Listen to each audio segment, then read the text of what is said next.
J'ai soif de ta présence, divin chef de ma foi. Bonjour à tous, nous allons encore nous tenir un instant devant la parole de Dieu, quelques minutes pour considérer encore un thème en particulier, un rapport encore une fois avec le fait de chercher Dieu. Et aujourd'hui, le thème que j'ai choisi, c'est chercher Dieu passe par le chemin de l'autel. Et je l'évoquais en terminant, la pensée qu'il n'est pas évident de trouver le chemin qui conduit vers Dieu.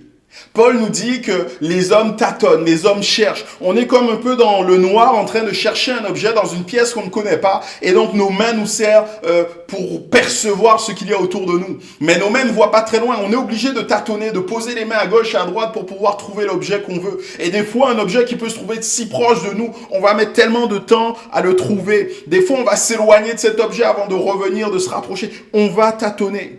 Et quelque part, on peut avoir cette impression dans notre recherche de Dieu, de tâtonner. À un moment donné, on va avoir cette impression de se rapprocher, de chauffer, et pour une raison ou une autre, on va s'éloigner, on va se dire, mais on refroidit. Pourtant, nous l'avons lu la dernière fois.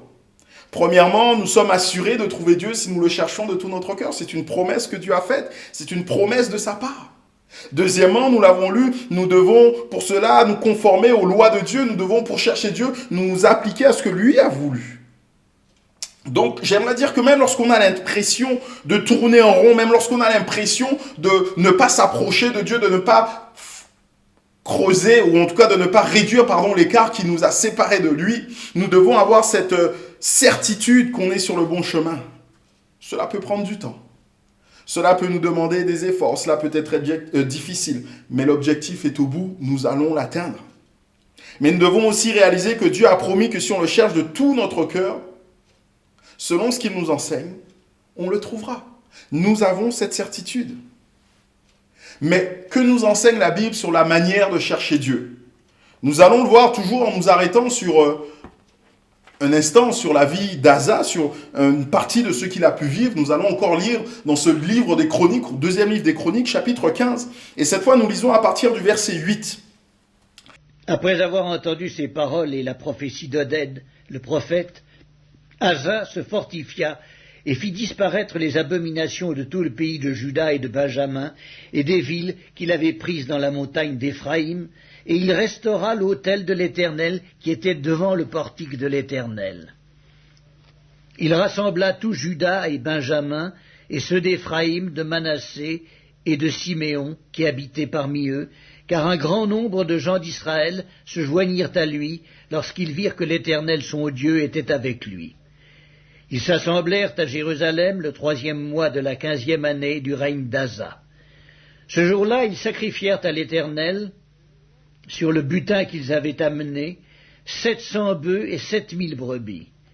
Ils prirent l'engagement de chercher l'Éternel, le Dieu de leur père, de tout leur cœur et de toute leur âme. Et quiconque ne chercherait pas l'Éternel, le Dieu d'Israël, devait être mis à mort, petit ou grand, homme ou femme. Ils jurèrent fidélité à l'Éternel à voix haute, avec des cris de joie et au son des trompettes et des cors. Tout Juda se réjouit de ce serment, car ils avaient juré de tout leur cœur, ils avaient cherché l'Éternel de plein gré, et ils l'avaient trouvé, et l'Éternel leur donna du repos de tous côtés. Et on dit Amen à la parole de Dieu. Dieu, pour aller vers Dieu, chercher Dieu, passe par le chemin de l'autel. Asa a fait disparaître toutes les abominations, nous l'avons lu, mais tout de suite après, la chose qu'il a fait, c'est qu'il a restauré l'autel qui était où? Qui était devant le portique de l'Éternel. L'autel était situé géographiquement devant le portique, c'est-à-dire qu'on ne pouvait pas accéder à la présence de Dieu, on ne pouvait pas accéder au temple sans passer par l'autel. Et quand je parle de l'autel, vous comprenez bien que je parle de autel A-U-T-E-L et non pas H-O, accent circonflexe et ainsi de suite. On parle de l'autel là où on offrait des sacrifices. Pourquoi il était indispensable de passer par l'autel avant d'aller dans la présence de Dieu? Parce qu'on avait besoin que le sang de victimes expiatoires, de victimes propitiatoires soit versé sur cet autel pour que nous puissions avoir accès à la présence de Dieu. C'est un principe biblique qui est rappelé à chaque grande étape de l'humanité.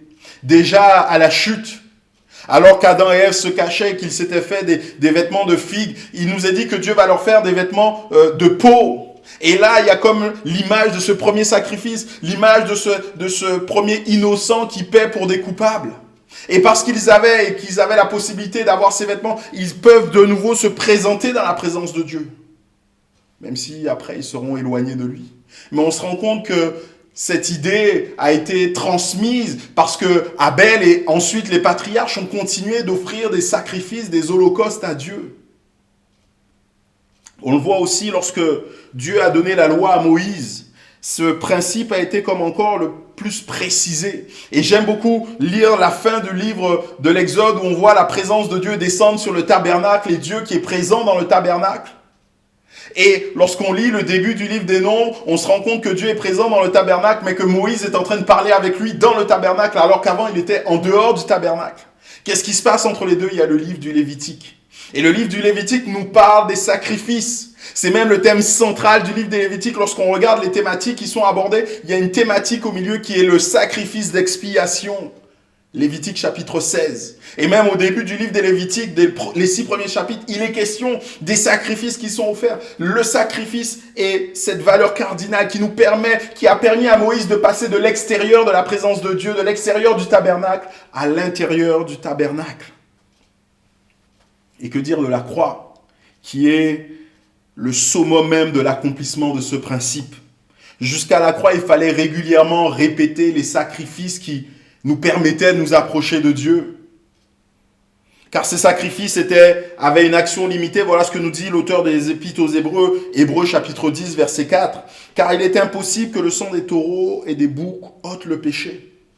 Il était impossible que le sang des taureaux et des boucs ôte le péché, mais il était possible que le sang de Jésus-Christ, Fils de Dieu, pour nous, ouvre une route nouvelle. Une route nouvelle a été ouverte, une route nouvelle nous a été donnée par le moyen du sang de Jésus. Et toujours dans le livre des Hébreux, chapitre 10, verset 19, il nous est dit « Ainsi donc, frères, nous avons, au moyen du sang de Jésus, une libre entrée dans le sanctuaire par la route nouvelle et vivante qu'il a inaugurée pour nous au travers du voile, c'est-à-dire de sa chair. Et nous avons un souverain sacrificateur établi sur la maison de Dieu. Approchons-nous donc avec un cœur sincère, dans la plénitude de la foi, les cœurs purifiés d'une mauvaise conscience et le corps lavé d'une eau pure. Approchons-nous donc parce que nous avons notre Seigneur, un souverain sacrificateur qui nous a donné, qui nous a ouvert l'accès. Nous pouvons nous approcher de Dieu lorsque nous cherchons Dieu. Nous pouvons nous approcher en cherchant, en passant par Jésus. Mais Jésus n'est pas simplement ce sacrifice qui est sur l'autel. Il le dira lui-même, je suis le chemin, la vérité et la vie. Nul ne vient au Père que par moi. Nul ne va au Père que par moi.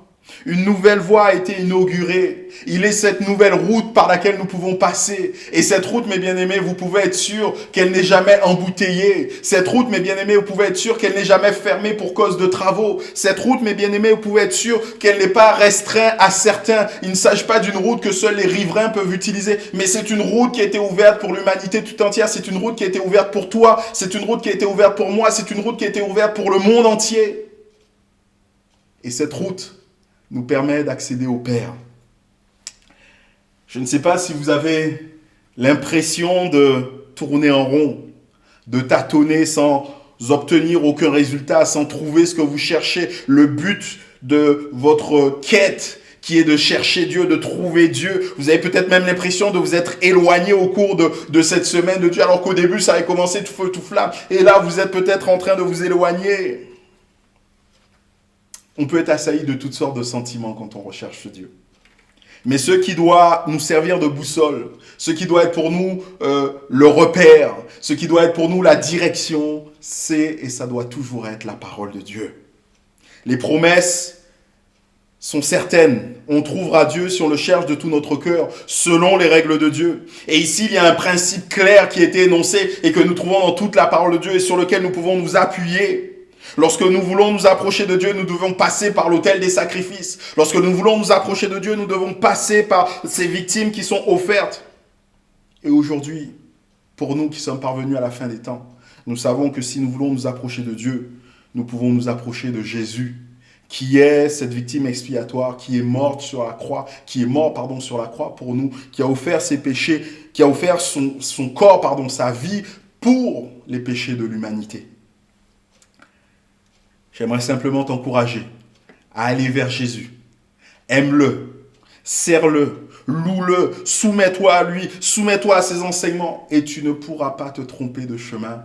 Tu seras sur la bonne voie pour rencontrer Dieu, tu trouveras Dieu. Finissant, je voudrais encore une fois vous laisser quelques sujets de prière, plutôt 2 sujets de prière. D'abord, confesser nos péchés. Jésus est mort sur la croix. Si nous avions besoin de ces victimes expiatoires, c'est parce que nous sommes pécheurs et que nous ne pouvons pas nous présenter ainsi devant Dieu. Et la première des étapes avant de rentrer dans la présence de Dieu, c'est de confesser nos péchés et de se détourner de ceux-ci. Nous ne pouvons pas sans cesse confesser nos péchés si nous les gardons dans notre cœur. Ça devient de l'hypocrisie. Et c'est comme à chaque fois reclouer notre Seigneur Jésus. Non, nous devons confesser nos péchés et nous détourner de nos péchés. Mais nous devons aussi demander au Seigneur de nous aider à garder les yeux fixés sur Jésus. Alors que nous entreprenons cette longue marche, alors que nous entreprenons cette étape, ce voyage pour chercher Dieu, que nous gardions les yeux fixés sur Jésus. Et ce faisant, nous ne pourrons pas passer à côté de Dieu. Que le Seigneur vous bénisse encore dans ce temps de prière que vous allez avoir dans quelques minutes, dans ce temps de la recherche de la présence de Dieu, et qu'il continue de bénir toute votre journée. À très bientôt.